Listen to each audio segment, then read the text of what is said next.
Um, a very good evening to all of you yet again for our Saturday weekend talks that we do, the Saturday Vibes. And we are so happy today to welcome on our forum Kanwar Dushyant Singh ji from Dhami. And I'll tell a little bit more about him. But before that, those who are joining us today and who haven't been on any of our sessions, usually we have our regulars. Sometimes there are cricket matches, sometimes, but people take the time away from all they do on Saturdays and they join us to learn a little bit more about the Himalayas.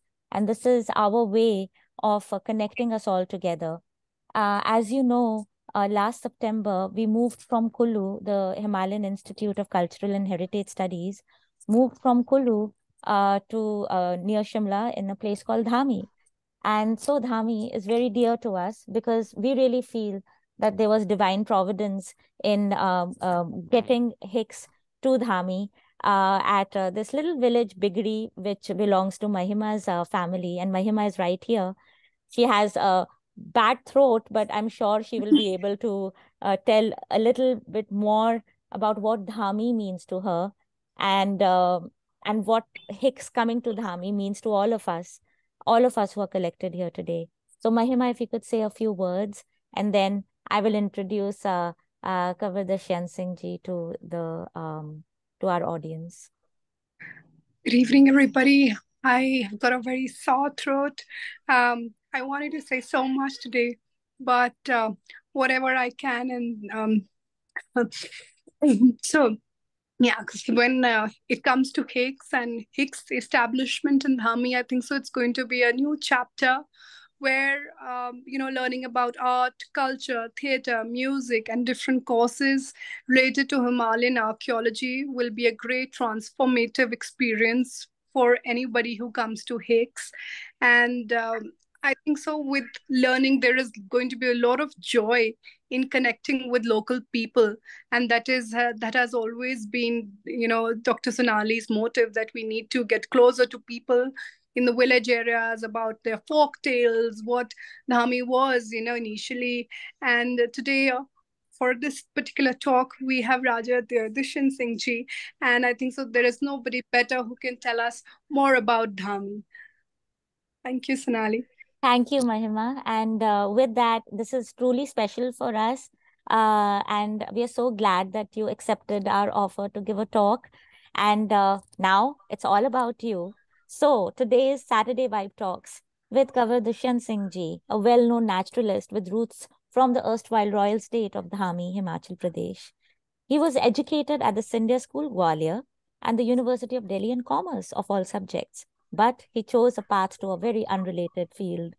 Kanwar Dushyant Singh ji was raised in his native Himachal Pradesh and his maternal home in Madhya Pradesh, surrounded by natural elements. And we all know that natural elements, if you're in the Himalayas, the natural beauty never leaves you. It pervades all over inside of you. Farming and outdoors became a part of his persona. He started his career in Bandhavgarh National Park, Madhya Pradesh, where he sought observing and documenting tigers and game for tourists. He also worked at other places like Royal Chitwan National Park, Nepal, and Panna in Madhya Pradesh. Kanwar Dushyant Singh ji is a people's person, and with 35 years of knowledge and understanding of people and their cultures, hailing from a very rich repository of history, he has deep knowledge of forts, palaces, and temples both in Himachal and in Madhya Pradesh. In the present, he divides his time tending to his orchard in Himachal and running the Dhami House as a homestay for people interested in engaging with stories of yore, nature, and personal engagements with the lovely royal family of the erstwhile Dhami state. Ma'am is also here. I've had the opportunity to meet his family, and they are so welcoming, and they talk about their culture and such good hosts. I was really, really blessed to be there.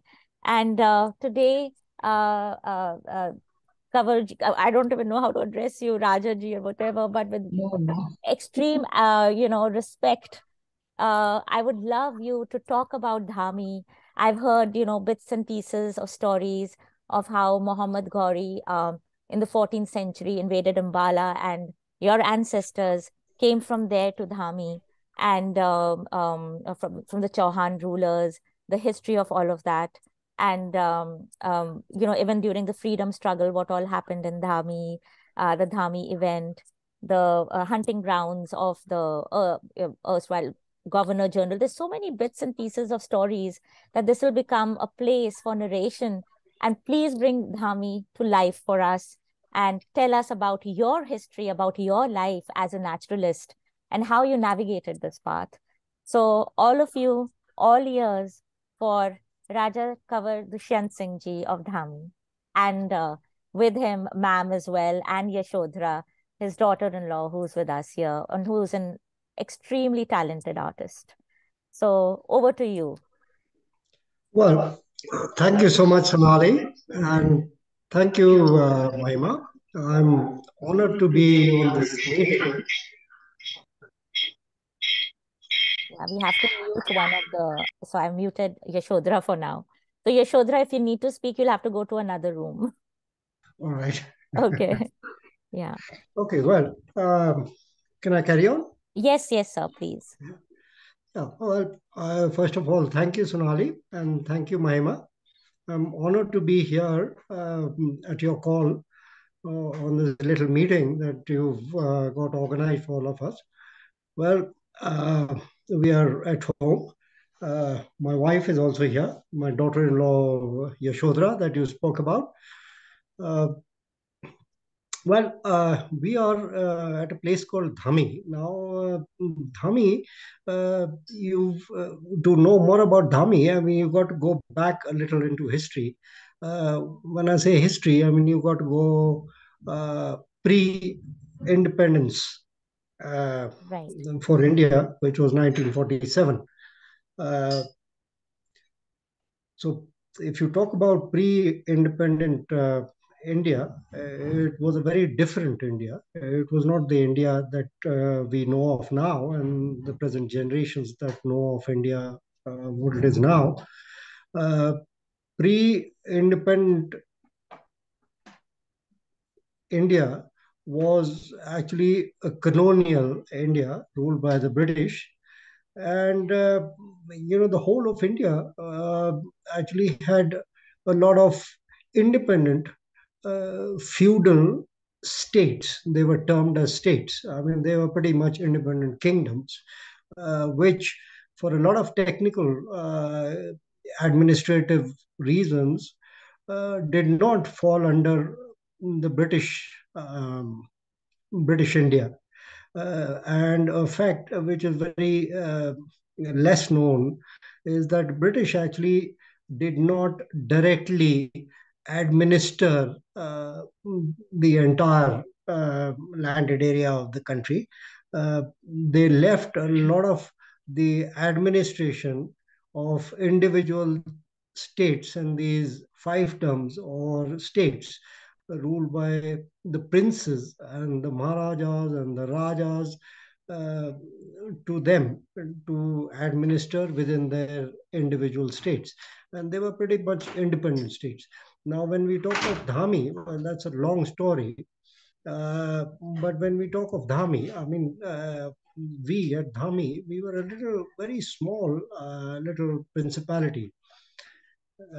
And we fell within what was known as the Punjab Hill States pre 1947. And again, when you get back into what is termed as Punjab in the old days, anything north of Delhi, stretching into Pakistan, was all Punjab. I mean, we did not have the present states of Himachal Pradesh. We did not have the present state of Haryana. They came into being much later in independent India.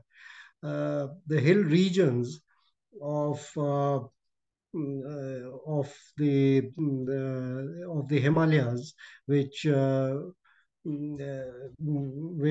Dhami is a part of, were all part of the Punjab hill states.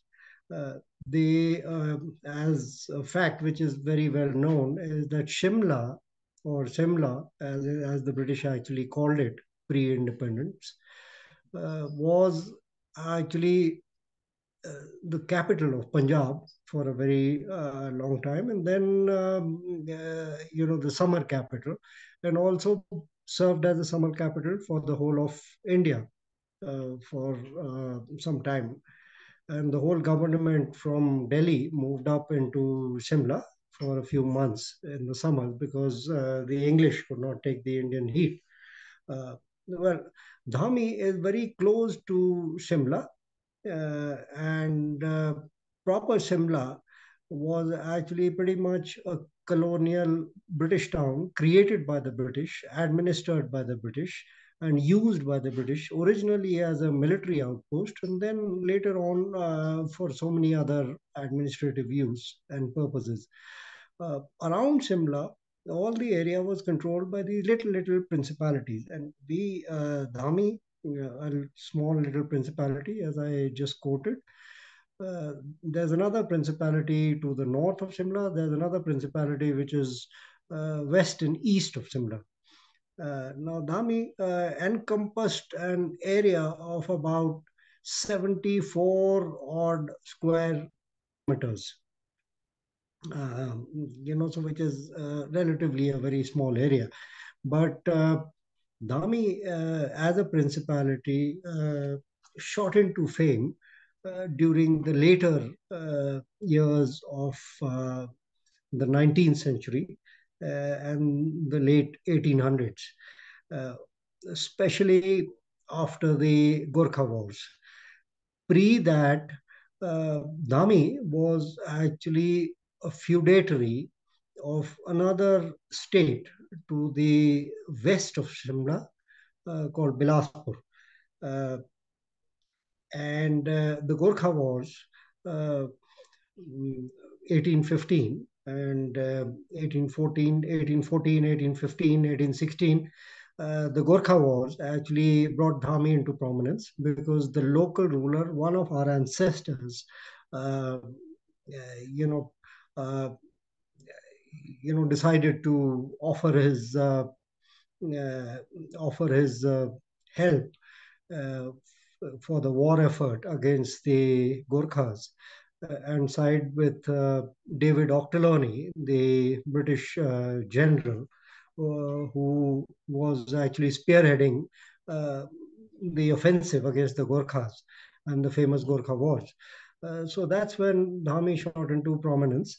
And it continued like that till the later years of the early 1900s, when, because of a very rich eco system around Shimla, dominated by an oak forest and also a mixed uh, temperate forest, a lot of fruiting trees, and a very interesting sort of a flora region, which is actually a transient zone. It's not exactly a temperate zone, and it's not also a tropical zone, but it's a what we should call a transient zone. So you haven't got into the upper regions of the Himalayas, and aren't here actually in the lower mountains of the Himalayas. So it's a very interesting region as far as the flora and the fauna of the area is concerned. Uh, and so obviously, with such a rich eco system that we have in the entire region, it became a favorite hunting ground for the visiting English dignitaries, and ultimately, uh, became the viceroy of India's private hunting reserve.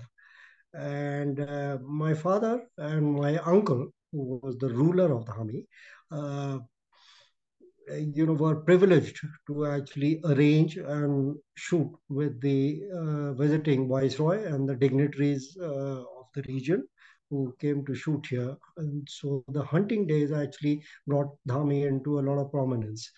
And post the First World War and a lot of the hunting, era actually also became very important because the ruler of Dami, my ancestor, originally had the titles of the Ranas of the region. But then, post the wars, the First World War and the Second World Wars, uh, the British actually decided to confer on them the title of being the Raja of Dhami. So my uncle actually technically became the Raja of Dhami in the early 1900s when he ascended the throne. He was actually pretty much a kid. He was just about 16. I think about 16 years old. Yeah, so 11, 15 years old or something like that.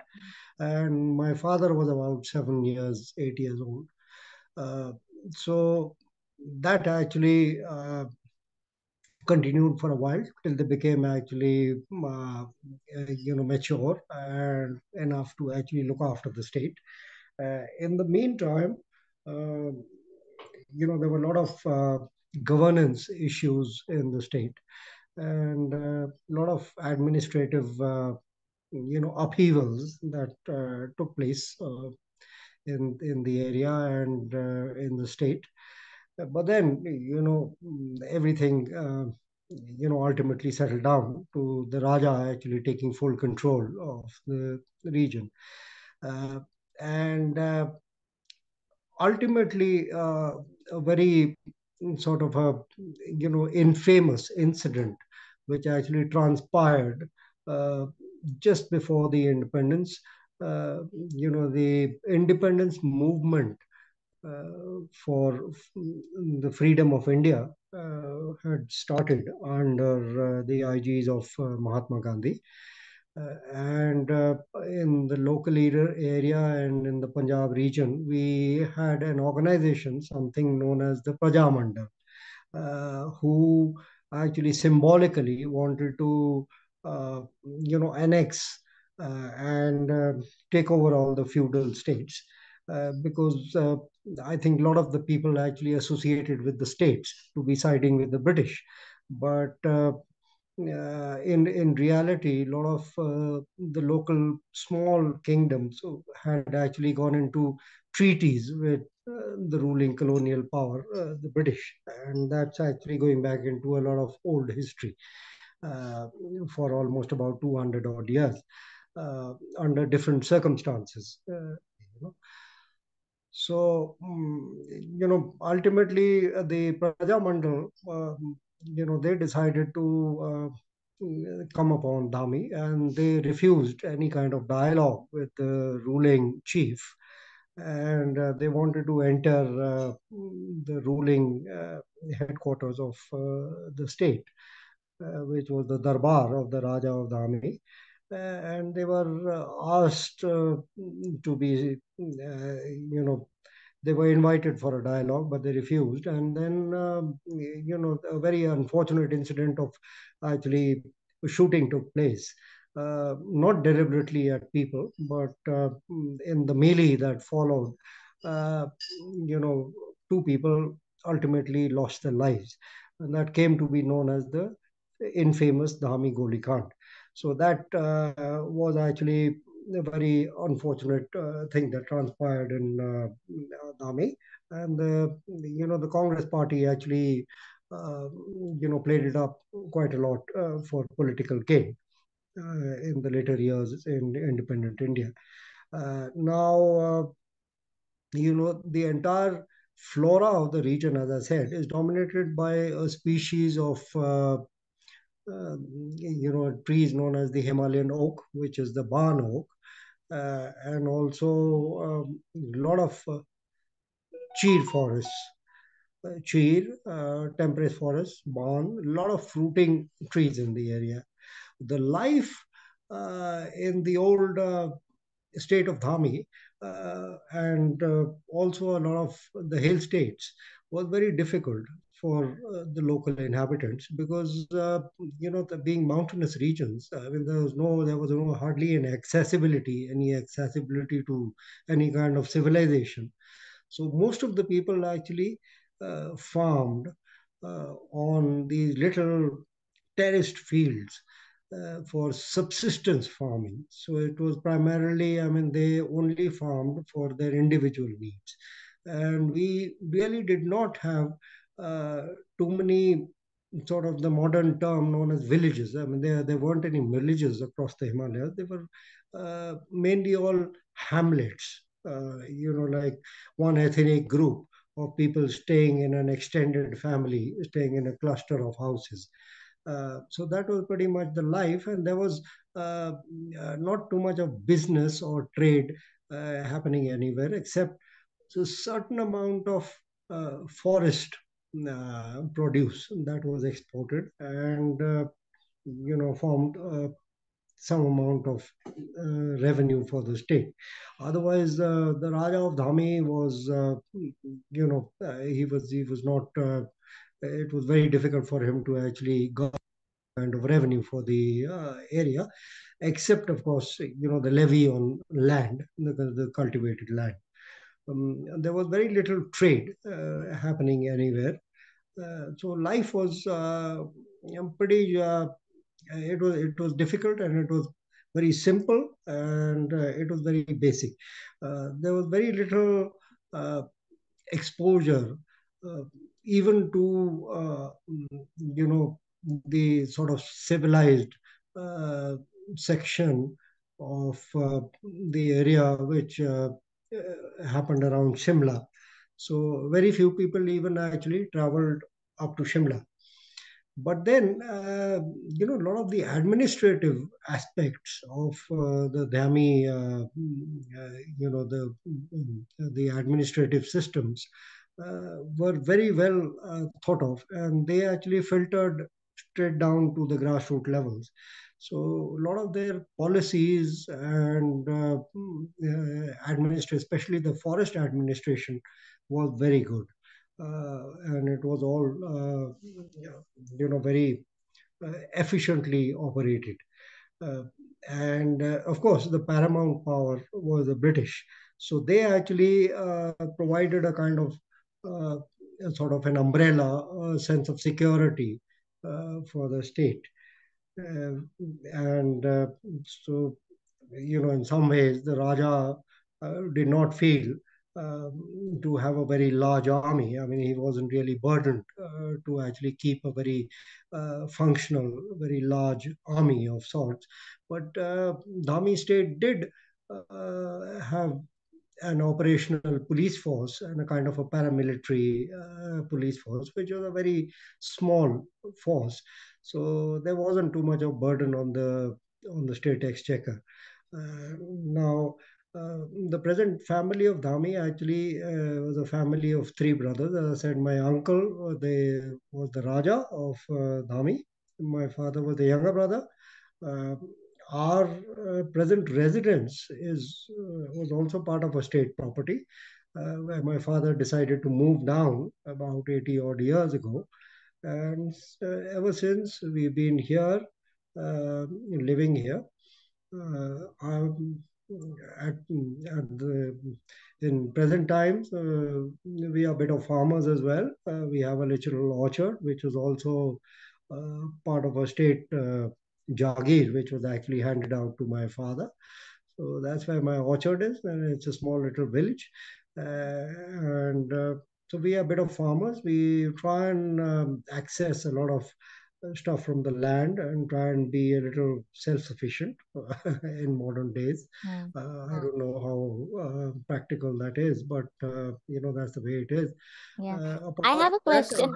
I have a question for you. So, yeah, before going into, I really want to learn about your interest in, of course, the naturalist side of you. So important okay, because you're, okay, having had met you, I learned so much, in that short conversation, and I want everybody to know about that part of you as well. But before we do that, I wanted to know about your, Kul Devta and Kul Devi, because most families have that. And if you could talk a yeah. little bit about that, about the Darbar, because I know Yashodhara made this beautiful sketch of that. And if you could talk about these two elements as well. as about ma'am's role in, she came from Madhya Pradesh, right? So about all of that, and then we'll get into the naturalist side of your life. Yeah. She's in charge of the kitchen, and and she is the head chef. And my daughter-in-law is also, of course, very much into pleasing people and cooking up delicacies for people, and entertaining people. Well, as you talked about the local deities and the devtas and kul devis and the temples, now all of our families, we technically we are Hindus, and we come from a clan of people known as the Rajputs. That's a very well documented fact. And originally we are not from this part of the country, from up in the mountains.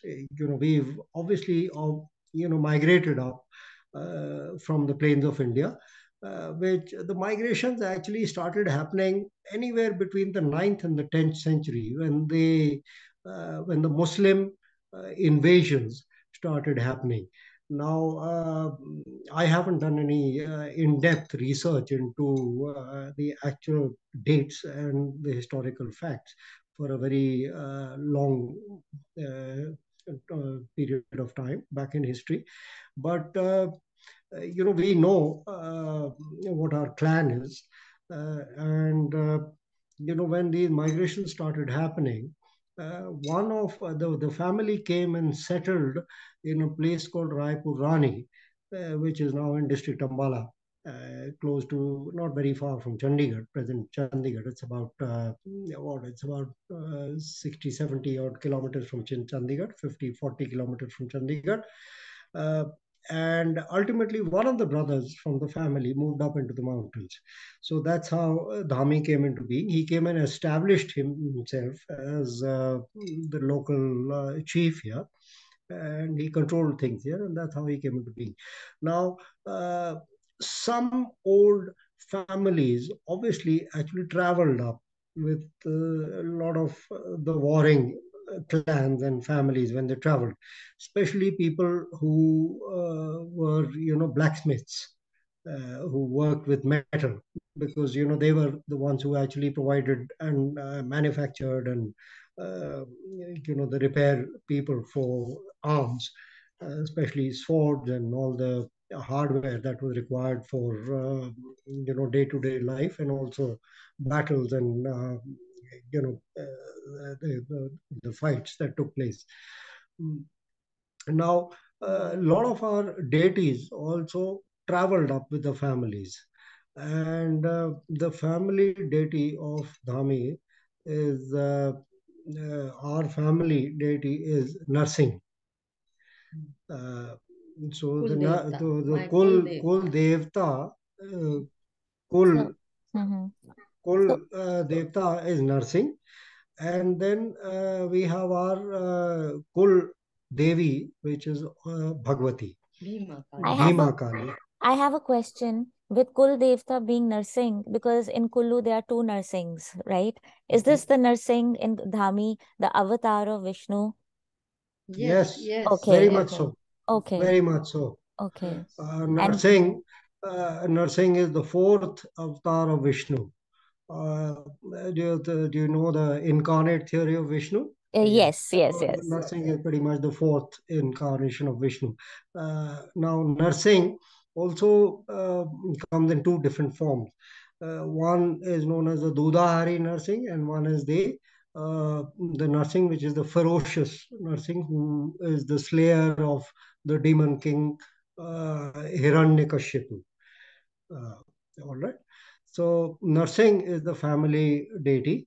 And then we have our Kul Devi, our Bhagwati, which is actually the same as the Bhima Kali. Sarahan. Yes.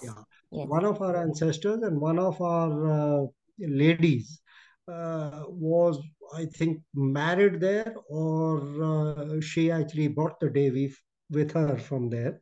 And since that, the Devi has been the Kul Devi of the Dhami family. The temple of Narsingh is a private temple inside the Darbar. The Bhagwati, the temple, the Bhima Kali temple is now a public temple. So it's a very picturesque, site location, a very serene place down in a valley Yes, called Ratanpur. I had Uh, the chance to visit it back in 1998 and 2001. all right, yeah. Yeah, Well, it's in a place called Ratanpur. yeah. Now, Ratanpur, the village is actually named after my father. My father, when my father was born, they, the village came into being. That's my dog creating a racket. Uh, Never mind, right. that's okay. Yeah. He wants to be a Well, part of the conversation. yeah. Now, the interesting thing that this whole topic that you brought up of the family deities and the Bhagavatis and the gods. Obviously, when a lot of our families moved up into the mountains, uh, you know, there was a lot of intermingling of cultures. A lot of the cultures actually came from the plains, and a lot of the cultures got adopted from the traditional ancient lifestyles that existed in the mountains. Now, it's a very deep subject because you can go back into history for for thousands of years. Now in India, the trouble is there is a very thin line between history and mythology. So we don't know where to draw that line. It's always debatable, Yeah. and it's always debatable, and it's always very very sort of uh, it's sort of very difficult to decide Yeah. where exactly that line is to I, be drawn. and I would Now, like to add a little bit there because I do teach a project, like I have a project called Myth and Reality. And in that, like I try to deal with this whole idea of myth because, India, we always had this distinction about itihas, that which happened, which was historical. Myth is almost like events that are codified so that they're remembered in fantastical ways. That's my take on myths because I really feel all these myths are metaphors and there is an underlying truth. So they cannot be taken as is, but the story itself leads to some codification of an event that happened in yeah, a fantastical way that is worth remembering because we never remember a cup of tea with, we have, but we'll remember having a cup of tea with a dragon or something, fantastical yeah, because that will go on and on and on over thousands of years. yeah. So, yeah, No, that's very true because and the thing is that as I said, I mean, it's very difficult to draw that line, and there's a lot of things. There's not enough actually in-depth research into these kind of subjects, and I don't know of anybody who's actually done that research in depth to actually relate events with sort of verbally passed on traditions and verbal sort of narrations of events, and also certain terminologies which was used in the old era, um, and you could actually relate them to present day circumstances, what's happening nowadays, and what all is going on, because a lot of traditions and a lot of ancient rituals have been passed on verbally through generations and generations. So there is obviously a certain amount of I mean, there's got to be some kind of basis to it. I mean, it just cannot be you cannot just completely wash it aside. There has to be some basis to it, but I'm not getting into that. uh, they What I was talking about is that a lot of these cultures got intermingled with the local ancient cultures. And that's when you go back into the traditions, going back into the days of Mahabharata and maybe even older, because then you are talking about deities who are mythological figures in the ancient scriptures of India, Mahabharata, Ramayana, and those kind of events that had taken place. Uh, so there's a lot of intermingling happening there, and that's where your the devtas come into being. Now, devtas is a very common phenomena throughout the mountains of Himachal, also going into Uttarakhand and elsewhere across the Himalayas. Uh, there are deities pretty much in every village, and also the ruling clans had the chief devta. So the chief devta, devtas are primarily they are personifications of perfect human beings. All right, and often in the present context, a lot of the devtas have been have been referred to uh, as the ancestors of the ruling chiefs. So, in some ways, in some I mean, history chronicles, I mean, you could actually, um, relate them to genealogical evidences that certain devtas were actually ancestors of the ruling chiefs. But I don't know how historically correct that is, or it's not. But of course, you go back into the days of the demons and the devtas. So in Dhami as well, we have a chief devta, and he is still very much active, and he's under the charge of the local Raja, who's technically my nephew is the person who's in charge of that. The Devta actually functions uh, under the aegis of a committee which actually takes care of the Devta. And, you know, uh, the Devtas are very much revered through the society of the mountains. And a lot of people, uh, you know, they will, when they have an auspicious occasion in the house, they would want to invite the devtas into their home and ask for a certain wish. Uh, and they're highly revered in that sense. Primarily, they are all oracles, that one would know of in the old, the Roman technology. But they're all oracles, because some people get possessed after uh, certain rituals that take place, and the possessed person then actually answers your queries of the grieved people in question. So that's pretty much the way the life of devtas actually functions in the mountains. And apart from the main family devta, there's also devtas pretty much in most of the villages, who are somehow they are kind of interconnected with each other. Uh, that's a completely different subject. But the Dhami, was pretty much a riyasat, and the family, the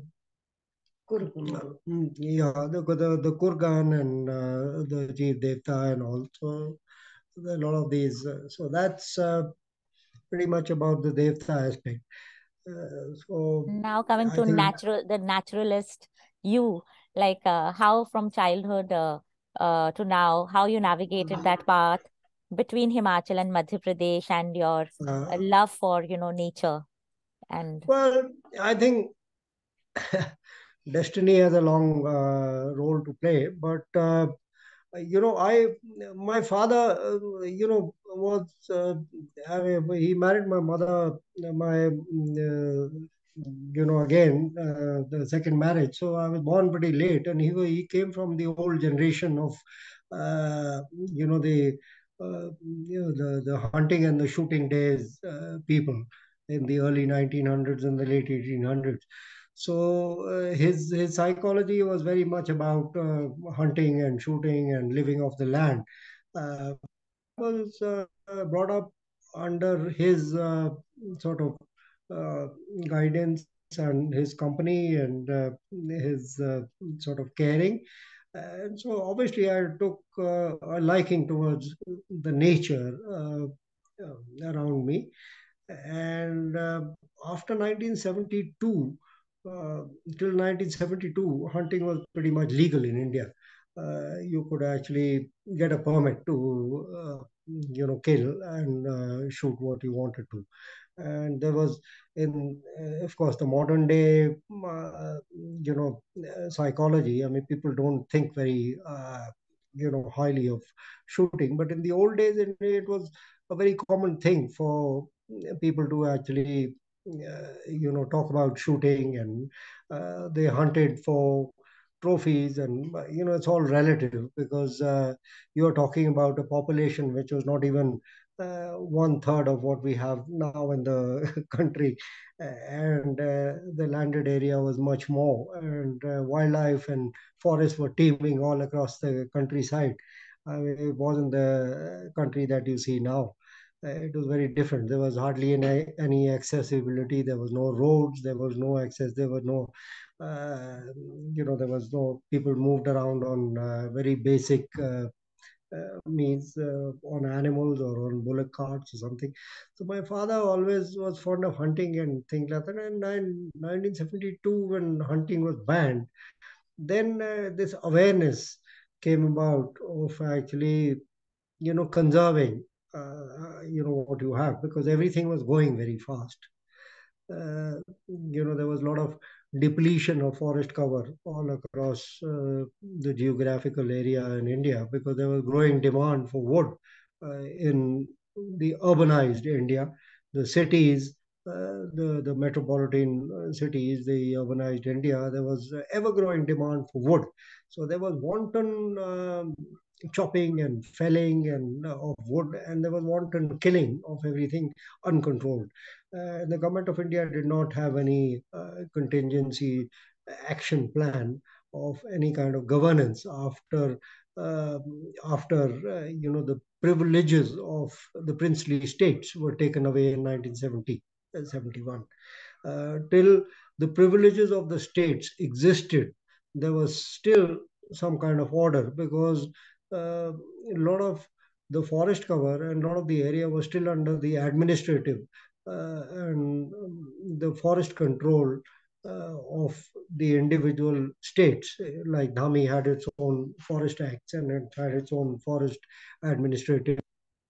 But once it all became part of government of India, there was no kind of takeover, immediate contingency plan to act on something for a future vision. So everything was disappearing very fast. And then we had our prime minister in the country called Indira Gandhi, and she was, I think, she realized the danger, uh, you know, very fast, and she acted upon it, and she came up with something known as Project Tiger, because you talk of the tiger because the tiger is the apex of the food chain. It's considered to be on the top. So the theory is that if you save the tiger, you save everything else under it. And then, so a lot of the national parks came into being. Interestingly, a lot of the national parks uh, in the country were all private hunting reserves of the rulers, the princes, or as I said, of the British dignitaries. And they were the ones which actually still remained. And there was a need to protect them, and then Project Tiger came into being. So in Madhya Pradesh, there was uh, under a state called Rewa, REWA, the Maharaja of Rewa actually handed over his private hunting area to the government to have it converted into a sanctuary, and it became a national park. And that's where I got an opportunity to go there and work. And of course, then it kept on developing after that, and it proved to be a major success. The conservation of tigers and all, so everything fortunately got saved. And I think we are still very fortunate that in spite of so much of population in the country, we still have these large areas where you have uh, wildlife and bird life around you. What kind of So wildlife do we have in Dhami? Dhami, and we have one species of deer which is fairly common, which is the muntjac, the barking deer. The muntjac is now very common in Europe as well, because the muntjac was taken from India and it's become a pest in Europe.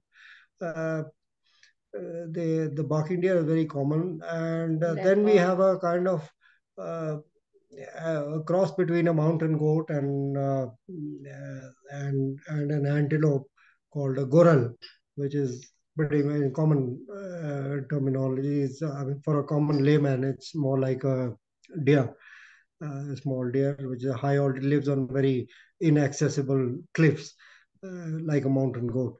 So we have the goral, we have barking deer. There's lots of leopard in the area, and there's a lot of wild boars now. And there's, of course, I mean, you have a lot of smaller mammals, like you have two species of monkeys, and then mongooses, foxes. You've got civets, and you've got uh, all kinds of smaller mammals, mongooses and martins and things like that. And of course, the bird life is very rich, because, as I said, this is a kind of a transient zone. So you have a lot of species which come up to breed in the summer months, and they go back by at the onset of autumn.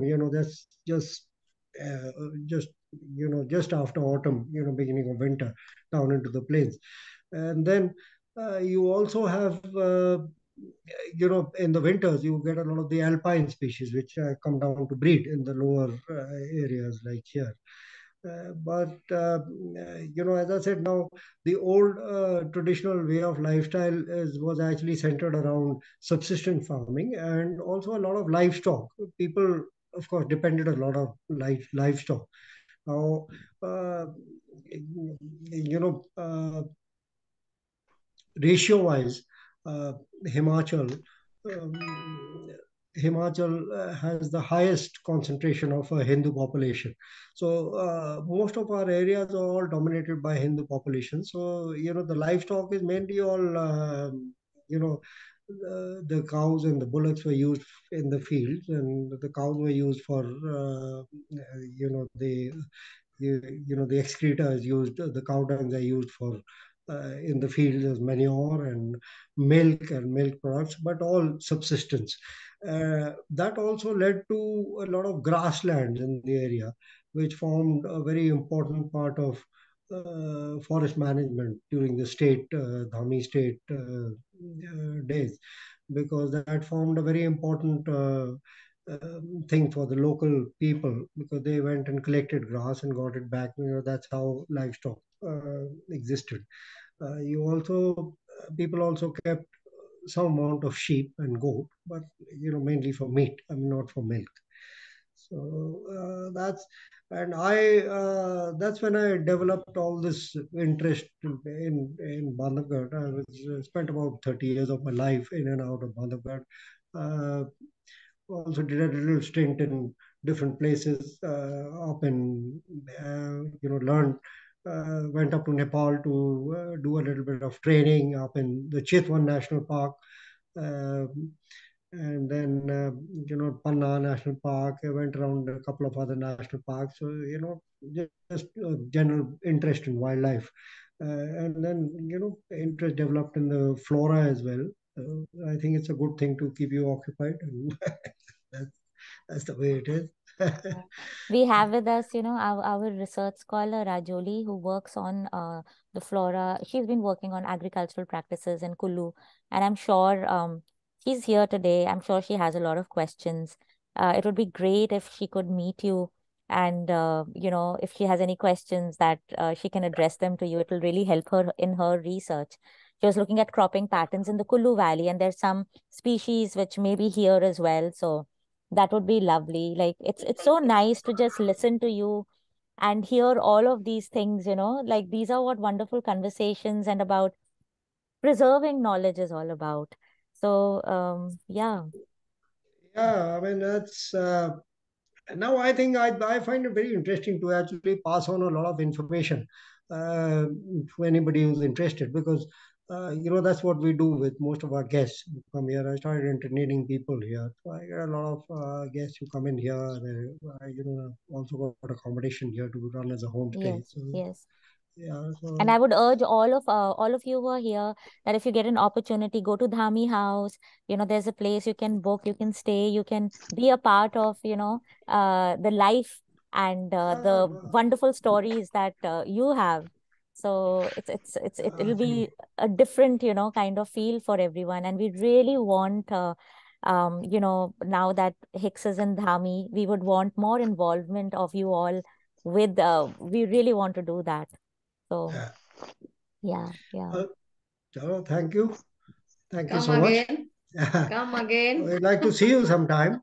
Yes, my plans they got changed. I was supposed to come in the summer, but I'll come in the winters, for Okay. sure. Okay. And I would like to ask ma'am about her journey as well in all of this. I want to ask ma'am about it. And Yashodhara, if you could put your video on, that Okay, would okay, be okay, lovely. yeah. Yeah. And I would like to know about your journeys as well in, coming from Madhya Pradesh into Himachal Pradesh, very different landscape. And tell us a little bit Yes. about that. And then I'll take Totally. Rajoli's question after that. Yeah. Yes. Oh, somebody's mic is wait, I'll just mute the mic. Yeah, now it's clear. Yes, ma'am. Sorry about that. Carry on, please. शिल्प शादी हुई आप बताइए. हाँ जी. MP से आई मैं. टीकमगढ़ करके जगह है मध्य प्रदेश में. टीकमगढ़ ओरछा स्टेट के कैपिटल है. राइट. वहां से मैं शादी के बाद हिमाचल आई. ऑफ कोर्स बहुत डिफरेंट था वहां से और यहाँ में. पर लोग बहुत अच्छे हैं यहाँ. बहुत अच्छे हैं. पीसफुल. बहुत केयरिंग. और बहुत अच्छा लगा यहाँ आके. लोग भी अच्छे थे और माय हस्बैंड बहुत ही अच्छे हैं. तो कोई पता नहीं चला कि मैं इतनी दूर से यहाँ आई हूँ और अभी तक रह रही हूँ 40 years. That's wonderful. And आप इतनी gracious भी हैं. मुझे जब मैं आई थी, I want to tell everybody, it's such a so much of a feeling of warmth being there. I met them for the first time, and it just felt so close to home. And I'm very, very grateful that I was, I'll keep in touch with you and I'll get to meet you more often. Thank you Yeah. so much. Yeah. And Yashodhara, you tell us. Yashodhara is such a wonderful artist. I have never been able to take off the Darbar picture from my, eyes. Like, so amazing. Tell us about your journey with ma'am, that how we always think about, the mother-in-law and the daughter-in-law, you both come from Madhya Pradesh, right? So was that easy, that transition? My gang is complete. Well, I think I think the association goes back quite a bit, because you see, my mother came from Madhya Pradesh, from a place called Orcha. And her family was part of the Orcha, And such a beautiful state. Orcha was also very beautiful. Yeah. Orcha family, yes. So she was, their family is connected with the main family in Orcha. So we knew the family. The families were always connected, and there was a lot of interchange of, cultures and ideas and common exchange of views and stuff like that. And of course, Yashodhara also in a way kind of connected, because she's not from Orcha, but she's from a place very close to Orcha called Lalitpur, which is part of the region of Bundelkhand. Okay. Bundelkhand, the Orcha technically to be the head of the family for the Bundelkhand region. It was Okay. the head chief. And though Lalitpur, that area was, it was never, Nearby it Chanderi. was, they are Rajputs from that region, and they were part of Bundelkhand. So the families had known pretty much each other. A lot of our Rajput families are, pretty, in a bigger way, are like the Parsi families. They're getting so much of interbreeding, and somehow or the other connected to somebody or the other. So Yeah. Yeah. yeah. And with that, I feel I think, ma'am and Yashodhara must be bringing their culinary practices, and I think a new fusion of Himachali and Madhya Pradesh cuisine Yes, must, yes, yeah. of course. there's there's there's always Yeah. an interchange of exchange of ideas and exchange of cultures. I think it's very important, because a lot of the good things get adopted from different regions, and the impractical things get filtered out. Right. So I've always felt like that, because even in the old days there were a lot of marriage alliances from down in the plains up into the mountains. So in spite of no accessibility, so there was a lot of exchange of cultures and intermingling of ideas and stuff like that.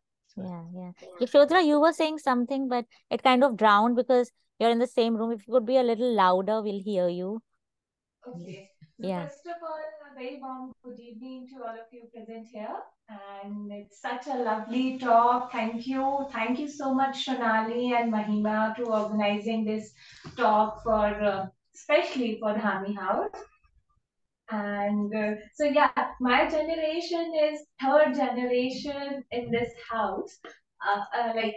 My great mother-in-law from MP, my mother-in-law is from MP. Now I'm from Bundelkhand, like MP-UP border. So you can say now Dhami House become amalgam. It's a good amalgam of Bundelkhandi or Himachali cuisine, culture, or everything. Yeah. And also I have to tell our audience, Yashodhara is doing her PhD in art history, right?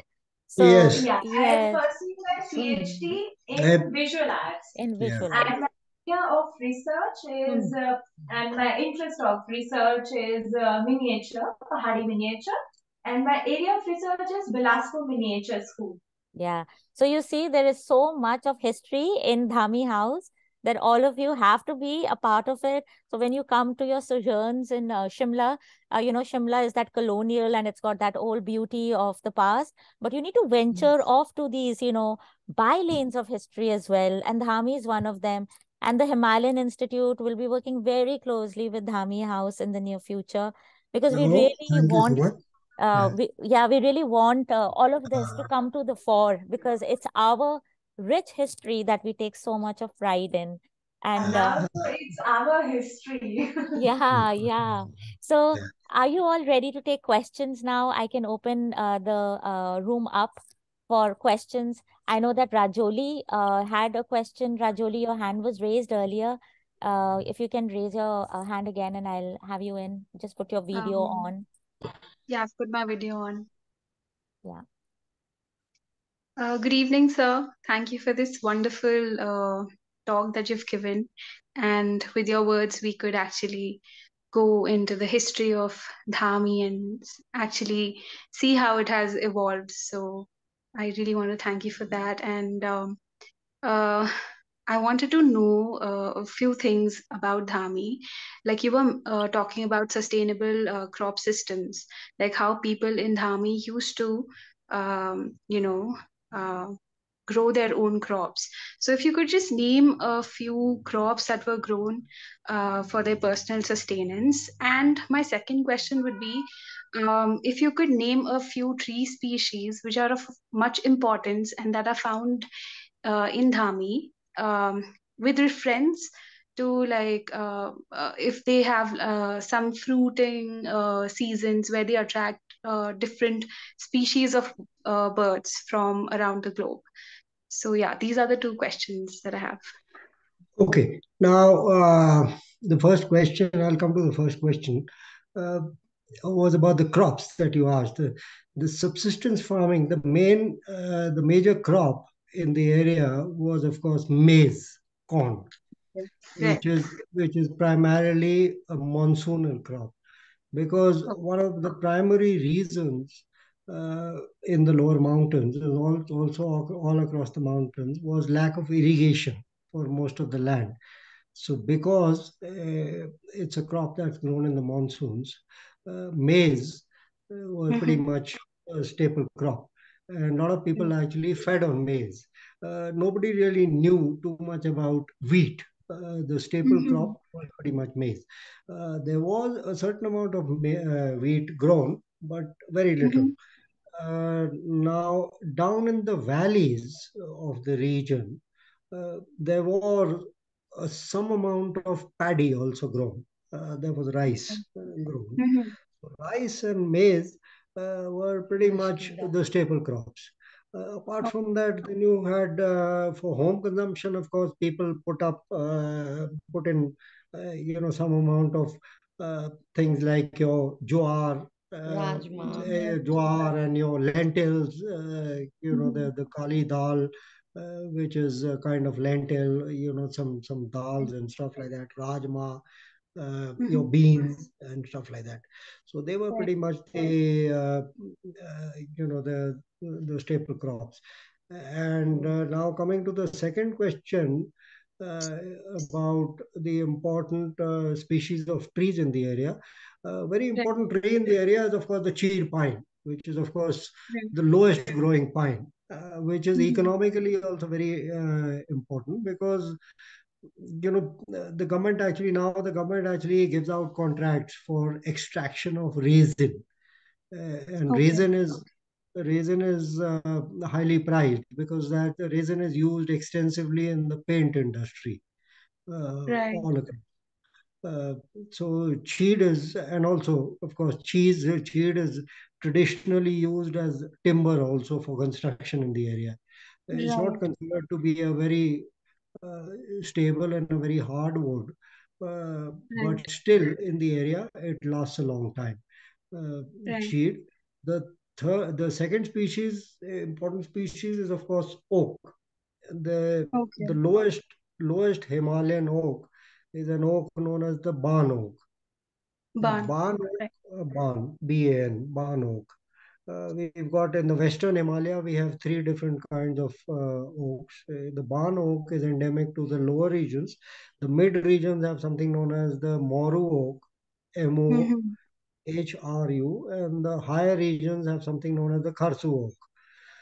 So we Mhm. have barn. Now the barn oak Okay. actually forms a very rich ecosystem because it supports a lot of uh, undergrowth life and a lot of Okay. fruiting bushes and berries. So we've got Mhm.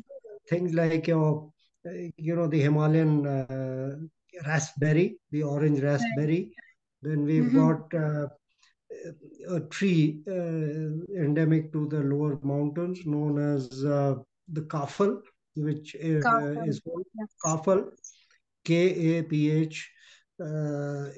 kafal, Right. which in the market in Shimla now it's sold in the season in the summer months. Mhm.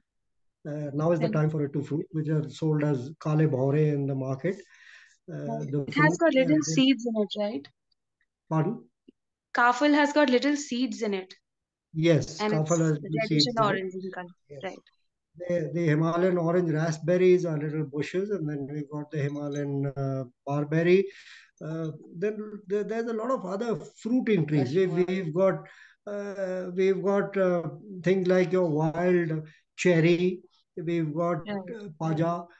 we've got your wild pear, and wild figs. We've got two different species of the wild fig. So Right. there's a lot of fruiting trees also in the area. Right. So I think So the that's wild fig, is it Fagra? wild Pegra, Pegra. It's known Figda. as Pegra in the local language. Right, right. Pegra. Pegra Right. and Thiambal. Yeah. The Rajoli, Thiambal you is should the have, sorry, Rajoli should actually, you should connect with sir and, Yes. yeah, I think it's very important. Maybe if you could take out the time and she can come and meet you sometime, that would be lovely because she's in Shimla right now. Oh Yeah. yeah, I'm most welcome. You can Yeah. come down anytime. I would Yeah. love to meet you, sir. Yeah. Yes. Yeah. It'll really help Apart her. from that, I mean, Yeah. yeah, and what I was saying is, apart from that, there are a lot of other fruiting trees as well.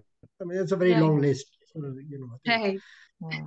so Okay. that is what makes the area very rich and conducive to bird life, Right, because a lot right, of the conifers actually do not support too much of life, right, because there is very little undergrowth in the high altitude conifers. right, Shimla, like you've got the cedar, which is deodar, right, the Cyperus right, deodara. Now, under the deodars, there is very little undergrowth, and there's very little for bird life to eat anything. So, that's what makes it very rich in the bird life. A lot of pheasants in the area and stuff like that. right. Yeah. So thank you for this interesting point of like pointing out that Ban supports so many forms of shrubs and berry that grows underneath. So thank you for this knowledge. Thank you. Welcome.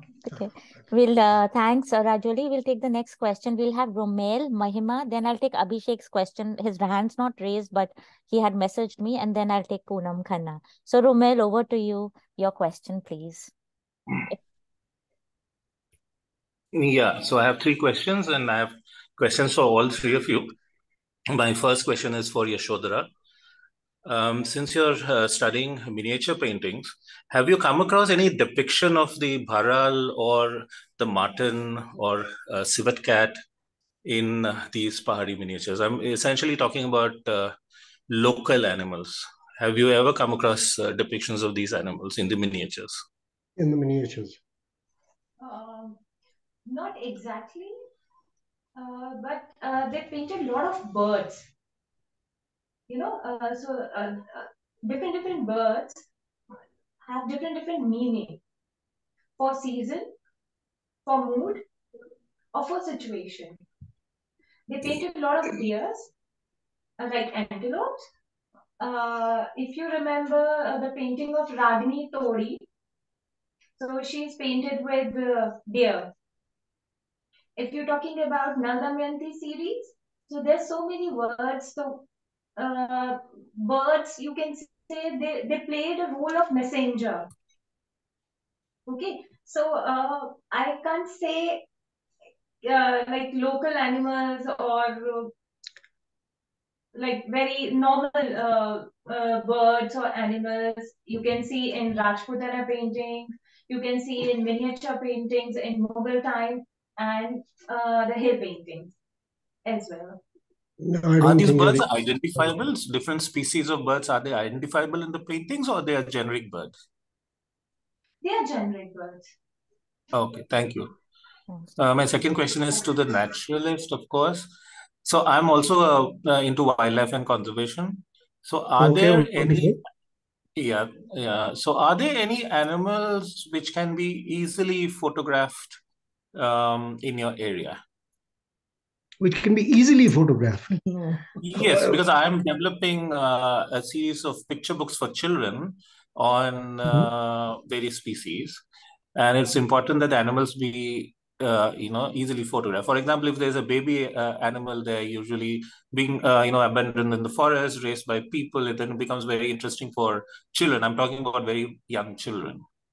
But also, I'm talking about, an exotic species which people probably do not know about. I mean, martens are there the entire Himalayas, but they are hardly ever visible. I mean, it's very rarely visible. We don't speak about them. And the mountain goats, no one talks about them because goats are not, magnificent animals, not as magnificent as the tiger or a predator. Well, yeah, but I'll be very frank with you because these are open areas, and Himachal has been very fortunate because there's a lot of population that's living with the wildlife. A lot of villages are actually overcrowded situations anyway, and animals are vary. So these are actually not national parks where you can go and photograph animals very easily because the animals are not used to, human presence. So, they are shy and they are wary. So, but there is a lot of bird life, of course, is very interesting to photograph. But as far as mammals are concerned, I think the easiest to photograph mammals in the area would be what? I mean, mongooses, the common gray mongoose, which is very common. The golden-throated or the yellow-throated pine martens also in a certain area around here. I would say if you make an effort, uh, probably quite relatively easy to come across and photograph. Civets very difficult because civets are very nocturnal. The Himalayan civet is very nocturnal. It's highly nocturnal. Uh, Very difficult. Apart from that, Bakhindias, there are quite a few Bakhindias around. So if you're lucky, you may come across Bakhindia, be able to photograph. It's much easier to photograph it in a national park somewhere. The Goral, as I talked about, Goral is not exactly a mountain goat. I mean, it's a family of its own. It's a cross between an antelope and a mountain goat. If you're lucky and if you have a very large lens with a very high zoom, probably you may come across a goral somewhere or the other, but not really very easy for a layman to do. Birds, yes. So, Yeah, there's one more question, if I may. Yeah. So, have you all come across any local folklore on local animals? Are there Local stories folklore about, on? traditional stories about local animals or any animal at all? Local folklore. I'm not talking about folklore related to the Ramayana or the Mahabharata, but anything apart from that. Yeah. No, I not really. I mean, there's not too much of folklore local in this area particularly. I Okay. don't think so. No, not too much. Yeah, Not that I have come okay. across it. Too much of folklore. I got. And one question for ma'am. So, what is the most exotic animal that you have cooked? Cooked? Yeah. No animal. We don't cook any animals anymore. Uh-huh. Highly banned. Okay, Behind thank bars. No. Thank you. Welcome. Thank you. Now we have the next question Welcome. from before Mahima, I'll take Abhishek because he had messaged me. So pardon me? Yeah. So can I suggest him one book? Yes, please do. Sir, you can see that book, Pahadi Miniature Paintings by Karl Khandalwala. So there is a list of animals and birds for different situation and moods. Thank you so much, Yashodhara. Would you please write the name of the books in the comment section, especially the author? Okay, I will. Yeah, thank you so much. Thank you. Thank you. Thanks, Yashodhara. So our next question is from Abhishek. Abhishek, if you could put your video and audio on, please. Hi, Sonali. I was actually moving out of the gym. So, Okay. if you want, I can. Oh, it's turn my video our on. Abhishek. I was like, who Abhishek? Welcome. So I good know to it's see you. run of the mill name, isn't it? Okay. Abhishek is So, Mahima's husband and he's in the army. okay. Yeah. Okay. So, good evening. It's really nice to have heard you on the Zoom call, and I was also wondering, once Himachal was all the 30 states, and thereafter the subsequent the princely states, they were merged. So a lot of history of Himachal has been written. There is a wonderful book by Mr. K.R. Bharti. He's one of the IAS officers. And but specifically, not so much about Dhami. I haven't really come across a lot about it, even though it was one of those states which were merged, the first 30, and then thereafter Bilaspur and so on and so forth.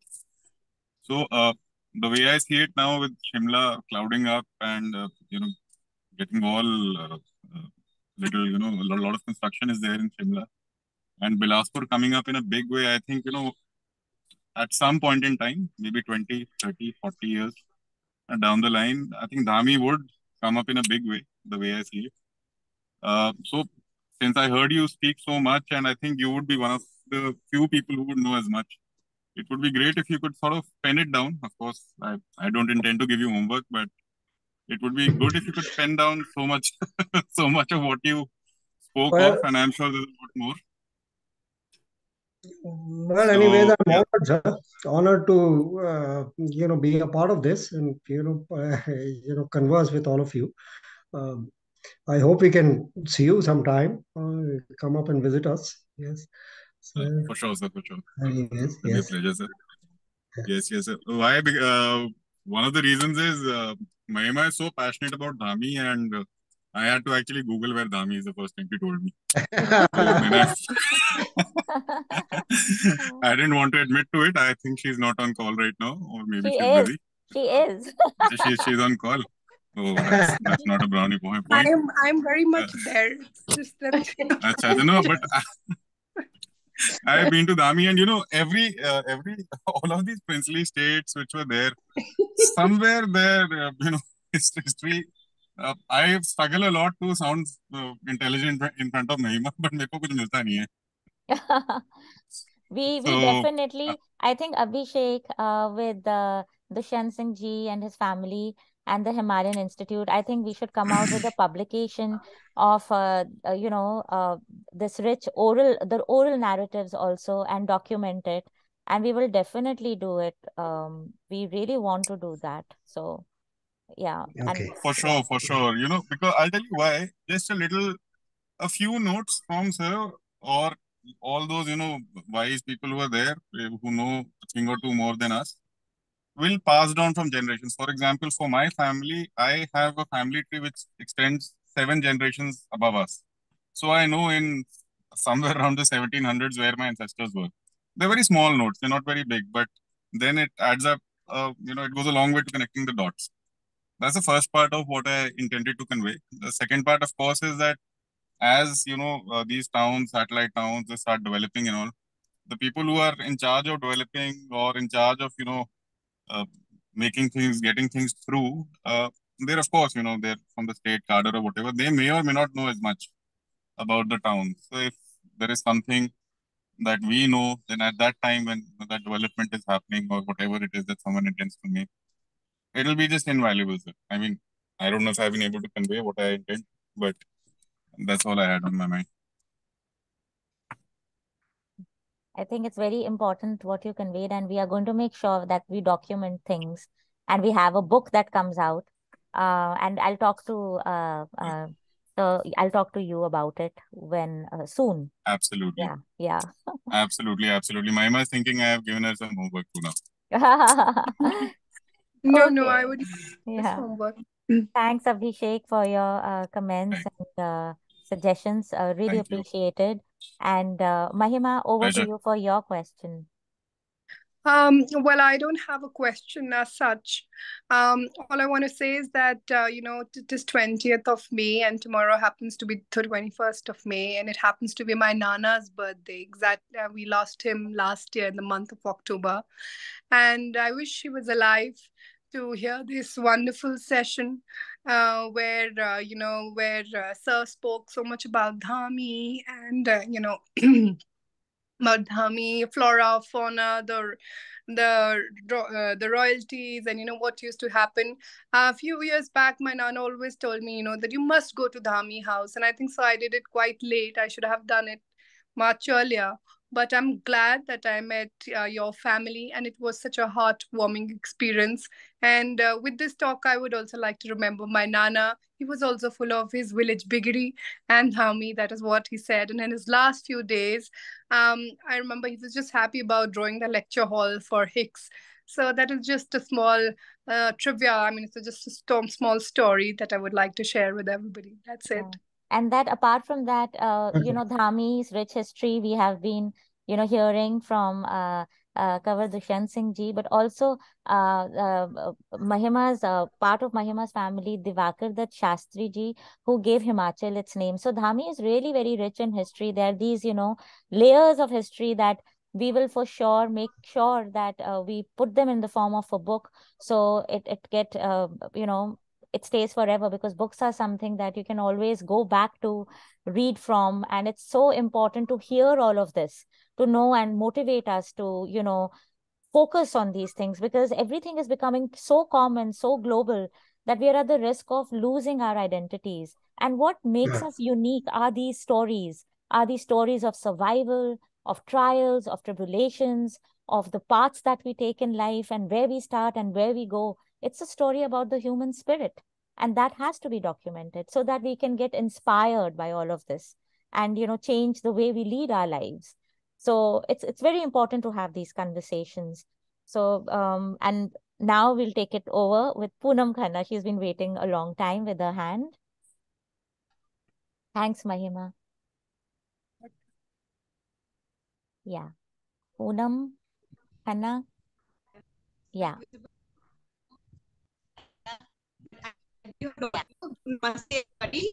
Divya Khanna, I'm a public school. We can't hear you, Poonam. Actually, I was seeking more of guidance We and can't. answer. Yeah. Poonam, we can't hear you clearly.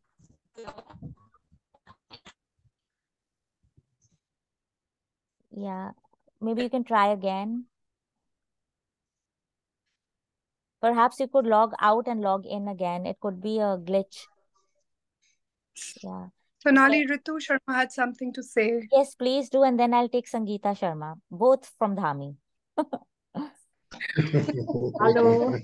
Hello, Dr. Hello. Sonali. Hello, sir and ma'am and Yashodhara. Hello. I think it was telepathy that Mahima has taken away whatever I wanted to speak. Because again, I don't have a question. But thank you, sir, for giving such an insight and talk on Dhami. And again, I would like to repeat, what better day to be a part of the talk on Dhami. Because as Mahima already mentioned, that tomorrow is my father-in-law, Dr. J.C. Sharma's birthday, and that is his 95th birthday, which we will be celebrating. And with your talk on Dhami with so much passion and deep knowledge, I wish he was alive and a part of this session, because Dhami was so dear to him that his eyes would lit up when he would narrate his stories about Dhami. So it was lovely listening to you. And Sonali, I would love to listen to the recorded session once again. Yes, So I will thank you so much. upload it soon. Yeah. Sure. Thank you so much. Yeah. Welcome. Thank you, Yeah, sir. welcome. Thank you. Now we have Sangeeta Sharma, Mahima's mom. Yeah. Oh. Hello, and Hello, a very Ji. good evening, sir. Good evening, Good ma'am, and evening. good evening, Yashodhara. It was such a pleasure listening to you and seeing you after such a long time. Same here. Yes, and yes, I think whatever I also had, I think we are all going to say the same thing again and again. That today, while listening to you, I went down the memory lane. So many of whatever you had to say reminded me of what Papa used to tell us of that place. And it's very unfortunate that you could not meet him. Otherwise, it would have been so many shared stories. And yes, very right. I must say that all the narrative you have should be documented, because all these stories will be lost. Just like, of course, I must say that Mahima has documented quite a few stories, and she's recorded a lot of them. And in fact, when we last met you, we shared the beautiful pictures you had, and I didn't realize that how much history Mahima has also curated, retrieving them from so many different places, and all the stories which add a lot of interest to our cultural backgrounds. Okay. Yeah. And I think it was really, and of course, among all the devtas and the stories, how we pray to the deities out here. This is all so interesting, and that adds so much to our own cultural heritage, which I think we need to learn and preserve them, because a lot of interesting aspects of our cultural heritage is getting lost. Yes, But of course. I should be Yeah. thankful to the young generation, to Shonali and to Mahima, although she's my daughter, I still have to thank the younger ones, that Yes. they are reviving so much, which I think we as a generation did not consider it so important. But you were a part of that heritage. That's why you didn't feel it important. We are seeing it getting lost. So it becomes very important. We are holding on to it. So don't blame yourself. Exactly. Coming of Shonali to Dhami and her whole vision of having this institute out there, it just seems providential that it had to happen. And very strange that after Papa used to say, okay, we have to do this, and this was the stories of this place, and the flora and fauna you spoke about, and the birds which you were talking about, because he would always let us know as long as he used to be there. The beautiful the birds who in transition coming from the alpine areas, he would be full of them. He was not much of a person who would do much of photography. Otherwise, I'm sure he would have taken the best pictures possible if he had that sort of. I mean, I think digitally they were not that savvy. There our generation, even our generation, leave alone his. But I'm sure you must be documenting a lot, because I saw one very nice picture of yours with a nice, interesting camera. Are you doing that? Hello? Yeah, Am yeah. I We can hear you. Yeah. Yeah, so just asking, are you taking a lot of pictures of that, all the flora and fauna? Are you asking me? Me? I'm asking, Me? sir. Yeah. You're asking me, is it? Yes, yes, sir. Well, yes, I do take a couple of photographs. No, serious photography. I have a very large collection. The wildlife photograph, but nothing very serious. I don't do it professionally. So, I do it for my own interest. What I find interesting, I just click a photograph. Very difficult to document. I'm very bad at documenting stuff. So I think we are having the younger generation coming up and creating so much interest in their surroundings that we would easily, comfortably hand over all the documentation to them, so that they can curate it further and keep it beautifully for times to come. Yes, of course. Yes, let's hope. I think I'm coaching Yashodhara to actually look after a lot of documentation. I will let her complete her studies, and then we'll see. Yes, And yes. I think I would like to suggest, because we have this Prayatnam grant starting soon, and the scholar for that, I will make sure that they document the history of Dhami under your guidance, and I think that will be the best way forward, where all of us come together and come out with a good book on Dhami and its surrounding areas. So we have a grant which is sponsored by Neeraj Veer, who is a wonderful friend of mine. He's based in the US. So we are rolling out 2 grants very soon. So the students will stay in Dhami in Bigri, and they'll be taken care of. They'll get a stipend, plus they can document the rich history of Dhami. Yeah. I would just like to add an interesting trivia to it, that since my great grandfather was in the royal services, he was the Raj Prohit, and for some time because the heir apparent was very young, so he helped in the administration of that place, and that our house was called Badi Gri. Bada Ghar. And from that it became Bigdi. Isn't it a nice, interesting transition from Bada Ghar to Bigdi? Yes. Like Maha Aravali became Mehroli eventually. So Because I think we love acronyms, and we can shorten them up in any, and unless you maintain where the stories are coming from. And in fact, it was very interesting to know that all our deities were higher spirits who were part of the Mahabharata. And all of a sudden, I'm noticing there's so much of revival in our history that one wants to dig into your own past and understand from where is your culture coming. And I think Shonali made us really sit up and watch our own thinking, our own culture, because she's so deep into all that. And couldn't do it without all of this. I couldn't do it all without, the interactions that we have and the need. And all of you who are here, you're here because you care. And that's most important. And if there is even an iota of that interest, I think we have made, we have reached a milestone with that. And it's only to go forward and not lose out on what we intend doing, because we have to save this for posterity, the story, So we are coming up with a big library which Shonali has for herself, and she's got amazing books in her collection. And we are planning a big library coming up in Dhami. So I think all the books which could be shared out there would be so much interesting for the people who come to, because I think an intellectual interest in any area adds so much of flavor to the place. Yeah. So we need people to come and read about it. Libraries are good places, but if you go in a village and you kind of connect with the people there and read and immerse yourself, immersion is very important in gaining knowledge and understanding the underlying currents that are in a community. So I always tell my students or whoever comes my way that immersion is number one. You can't just be an armchair kind of person sitting in, cities and doing work in the libraries. You really have to go there and be in the field and be a part of the field.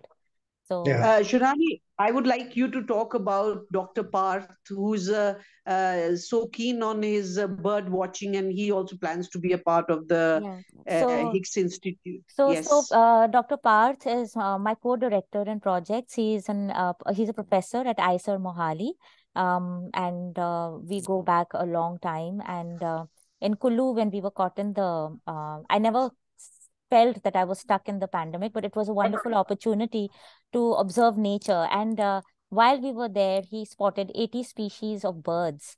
And it was amazing. He clicked amazing photographs. And then I told Parth about you, that, you're into birding and we would love to meet you and create that whole thing. You already have it. We would want you to be a part of all of this as well.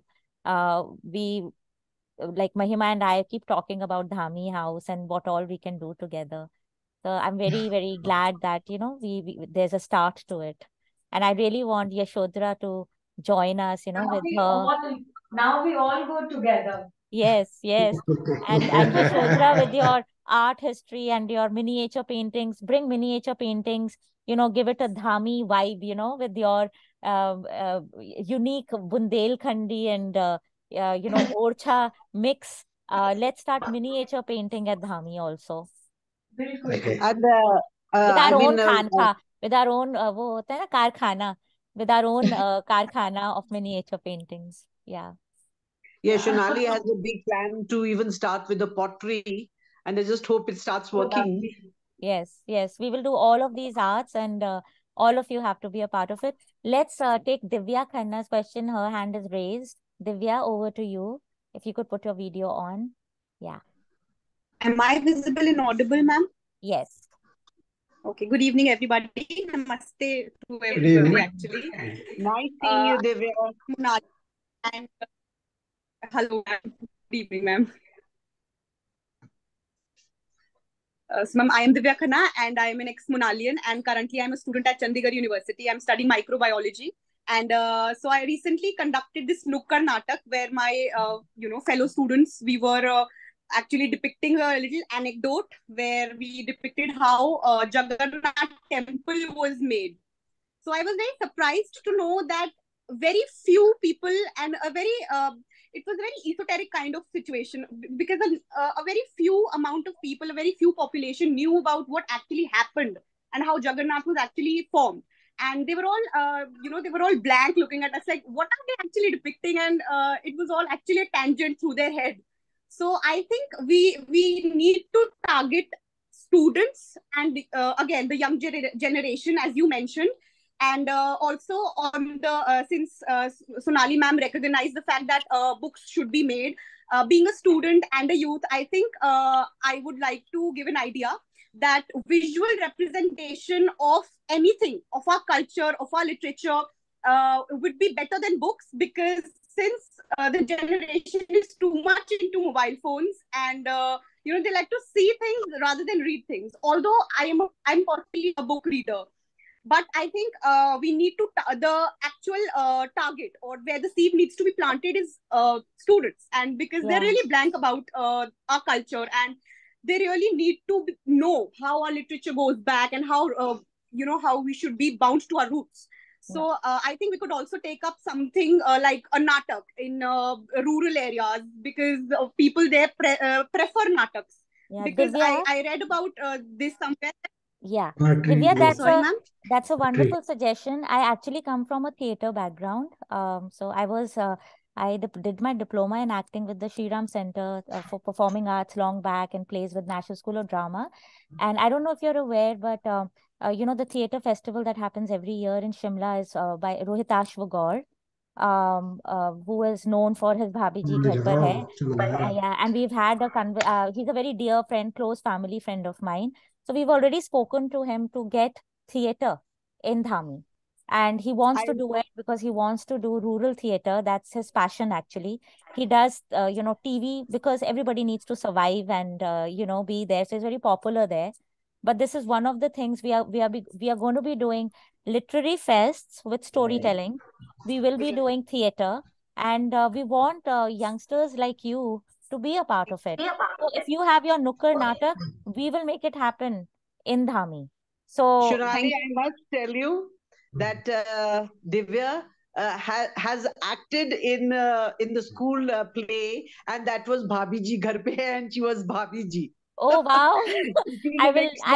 She's brilliant. She's I brilliant. will tell Rohit Ashwa about it.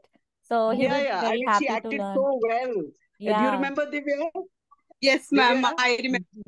We planned to do the entire script at my university, and my theater group liked it really. They were very excited for all the sequences and all the characters that we actually took in the natak. And The next Divya, natak. I've worked Divya with did Barry. it in school, and Yeah. now I think with her being there, we'd add so much of interest, Flavor. young students, Yeah. and I'm especially proud that she has been a part of our institution. Very good, And Divya. one of the most vibrant students in the class, and I'm happy to see the vibrancy still there.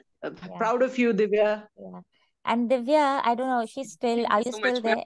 And Divya, I've done like a street theater with Habib Tanveer, and theater with M.K. Raina and Barry John. They're stalwarts, and we'll make them come. Dr. Pathak, who teaches in Delhi, in a university there, he is into performance studies. So we will not only have the theoretical part, but also, theory is important. Even documentation, you said people are, students today, they're more on the mobile phone, but their attention span is not more than 20 seconds. So, Right. of course, we do that. I try to be a millennial on Instagram, okay, on Facebook. But it's very important to document this. Written form is also equally important. We cannot sideline it. But a good mixture where there's a balance, where, there's a street theater and the philosophy behind it is written down, and that comes together. It's truly an achievement, so that we are documenting and we are also making that craft visible through visual culture. So visual anthropology, visual culture, theater, and we want you to be a part of this. So keep in touch with us, okay? Ma'am, Yeah. And that's a very good suggestion, and we will do it. It's already on our minds. So thanks a lot for being here, Divya. Thank you, ma'am. Yeah. And Romail, you have another question? Yeah. if I may ask another question. Yeah. So could you tell us about what sort of animals did the viceroys hunt in Dhami? And do you have any old pictures of the hunts of those days? Kind of. I don't really have too many pictures, but there are a couple of pictures, not with me, but with my nephew, and of the picnics that was very much part of the hunting and shikar excursions.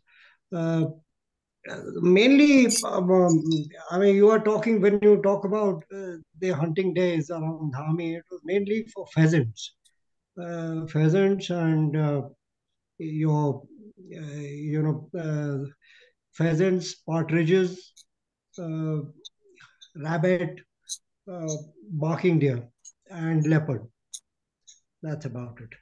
So has it ever been known for tigers? Dhami no, tigers. You don't have tigers now. Of course, tigers have reappeared in a part of Himachal, but this elevation, there's been no record of any tigers up at this elevation. There are no tigers here. The apex of the food chain is the leopard. Romero, any of you? Yeah, I just wanted to say that I do have some of the pictures of the royal hunts. What I'll do is that I'll just click them and I'll send it to you. Those pictures were handed over to me by my nana, and I've framed some of the letters also, which would come from the Viceregal Lodge, addressed to my great grandfather, and just thanking him for conducting a particular hunt in a particular village in and around near Dhami or the Sipur village. I do have some things with me. I'll send it to Dr. Sonali, and maybe we can share it on the common platform. Okay, that'll be wonderful. But mainly on pheasants. I mean, Dhami was very rich in pheasants. I mean, you got the most common pheasant in the area, the Kalij pheasant. And there was a small population of Chakor pheasant, and then we had a sizable population of the Cheer pheasant also, and the red jungle fowl. So 3 or 4 different kinds of pheasants and fowl, and then we got the black partridge, which is now known as the black francolin, and the certain species of the quail. So that actually comprised pretty much the entire hall of the hunt. Goral, and as I said, Goral, barking deer mainly for the table, and then as I said, in the old days, I mean, they had a terminology which was talked about as trophy hunting, I mean, which was mainly for leopards. But the viceroys, the visiting British dignitaries, actually hunted mainly for as what they called as a trophy. But otherwise, leopard shooting by the family, our family, was mainly when leopards actually turned rogues and started preying on cattle. So when there was a report from any hamlet or village that a certain leopard is actually taken to killing cattle, then my father or my uncle, my father especially, went out and got rid of the animal. So I think that's about it. I mean, that's pretty much answers your question. Thank you. And Yashodhara, the name of that author of the miniature, please. I have a pen paper with me. I just noted down. Yeah, so the writer name is Karl, K-A-R-L. Karl. Slightly louder, please. I'll type it for you. The writer name is Karl, K-A-R-L. Okay. Khandalwala, K-H-A-N. Yeah. D-A-L-A-V-A. Khandalwala. So it's Karl Khandalwala Pahadi Miniature. Okay. Pahadi Miniature. Okay. And any of you in the on Instagram or on Facebook where you share pictures of local wildlife and stuff like that? So we have a page on Instagram as Dhami House. So we're clicking on the pictures and posting there. What's the page called? Dhami Dhami House. House. You can follow it Okay. on Instagram. Okay, Yeah. thank you. Thank you. Yeah. So all of Thank those who please connect with Dhami House on Instagram. Yashodhara, are you on Facebook also? Is Dhami House on Facebook as well? No. We are only on Insta. Yeah, On because Instagram. we Yeah. know Insta is the thing, and eventually things start changing so quickly. So if there's any change from Insta, there's another app, we will inform you. But please stay connected to Dhami House. If anybody wants to go to the hills, we highly recommend staying at Dhami House and meeting the family. And talking about things we love. I think that's what holidays should be all about. Thinking, living a life. Thank you so Thank much, you. Shonali. Thank you so much. Yes, Thank and you. thank you so much for being here today. Thank you. And we would want Thank you you so to much be for an having us. audience as well for our other lectures. Next week, we have Peter Van Ham, who has been instrumental in documenting Buddhist monasteries all around, Ladakh and Guge and all those areas. Peter is a very good friend of mine. Next week, he will be talking about the mandala, his latest exhibit at the Tibet House in New York. So he's coming next week, and I'd urge you all to be a part of that. And Okay. thank you so much for a lovely evening today. Thank you so you. much, Shonali ma'am, for Thank having you. us. No, Thank you, ma'am. sir. No, You. ma'am. Thank you, Yashoda. Thank you, Thank Divyaji. Thank you, you. Mahima. Yeah. Thank you. And I hope to see you all in December end. Yeah. Bye. Thank you, sir. Thank you, ma'am. Thank you, Yashodhara. Yeah. Bye. Bye. Bye. Take care, Shonali. Thank you. Thank you. Bye. Bye-bye. Thank you, sir. Thank you, ma'am. And thank you, Yashodhara. Welcome, And thank you, welcome, Sonali. welcome. Such a Take care. wonderful. Thank you. Looking forward to meet you Welcome. all. Yeah. Same here, same here. Okay.